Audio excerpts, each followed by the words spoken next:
vous, Patrick Klugman. Merci d'avoir accepté notre invitation ce soir. Vous étiez bien évidemment convié aux commémorations aujourd'hui de la Journée nationale à la mémoire des victimes des crimes racistes et antisémites de l'État français, d'hommage aux justes de France, concomitant donc à la rafle du Veldiv il y a 83 ans.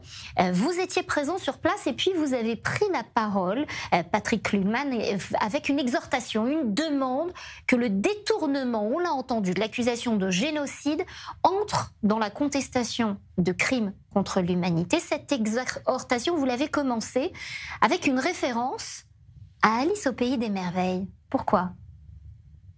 Parce que Alice au Pays des Merveilles, il y a eu une suite qui s'appelle De l'autre côté du miroir. Et dans ce livre, très court, Lewis Carroll imagine un monde où tout est inversé, où tout devient absurde, où pour s'éloigner, il faut se rapprocher, pour courir, on s'immobilise, et où les mots deviennent piégés, et où toute communication est impossible.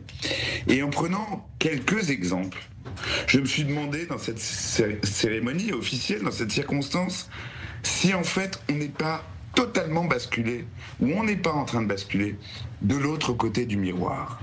Voyez-vous, quand je vois qu'on retourne le génocide contre Israël, je me dis, on est en train de basculer. Tout est retourné. Et je pense que si cette cérémonie, la commémoration de la rafle du Veldiv a un sens, c'était de rétablir les faits à l'endroit, et précisément de le faire à l'endroit du Veldiv.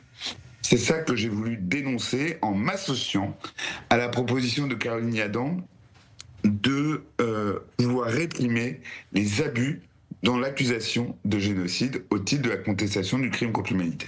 Vous le dites, être obsédé par un génocide qui n'en est pas un, c'est invisibiliser ce qui pourrait se perpétrer sous nos yeux. Vous pensez que ça peut être entendu, appliqué notamment à la suite des assises contre l'antisémitisme menées sous l'égide d'Aurore Berger ? Je pense qu'il y a des combats qu'on ne peut pas perdre. Je pense qu'il y a des combats qu'on doit mener. Vous savez, Nathalie, depuis quelques millénaires, on se place devant un mur. Maintenant, nous, on a la chance de le faire physiquement. Il ne nous répond pas toujours, c'est le mur des lamentations, et pourtant nous continuons à y aller. Eh bien, je pense qu'on ne peut pas, en pensant aux millions de morts, en pensant à ce qui s'est passé, on ne peut pas, quand on sait qu'Israël découle aussi de la Shoah, aussi le sionisme et la Shoah, on ne peut pas laisser ça se retourner contre nous.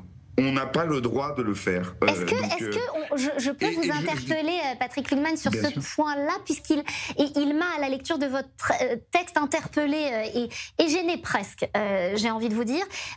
Israël naît par le sionisme, sa proclamation qui s'est faite en vertu du droit international, vous le dites, concomitamment à l'introduction de l'incrimination du crime de génocide, des éléments liés, sauf qu'Israël est né d'un processus plus long, la liberté des peuples à disposer d'eux-mêmes, etc. Ça date des années, de la fin des années 1800.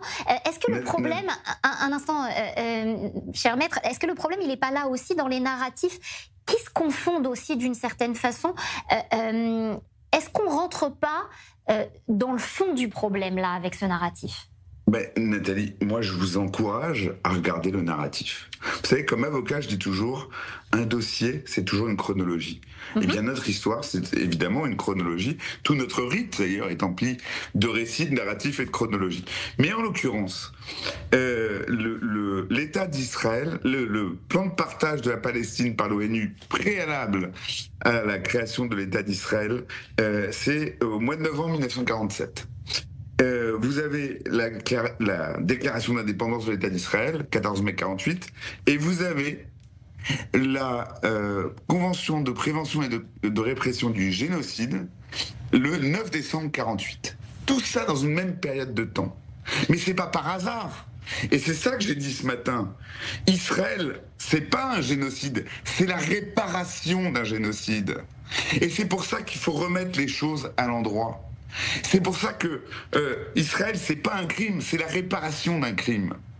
Et cela ne veut pas dire, et je vous le dis et ça m'importe de le dire sur I-24, ça ne veut pas dire qu'on est d'accord avec tout ce qui se passe à Gaza.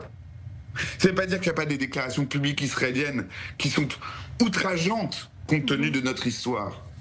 Mais ça veut dire, en revanche, que ce qui se passe à Gaza n'est pas un génocide. Et vouloir le décréter comme génocide de manière obsessionnelle est une monstruosité.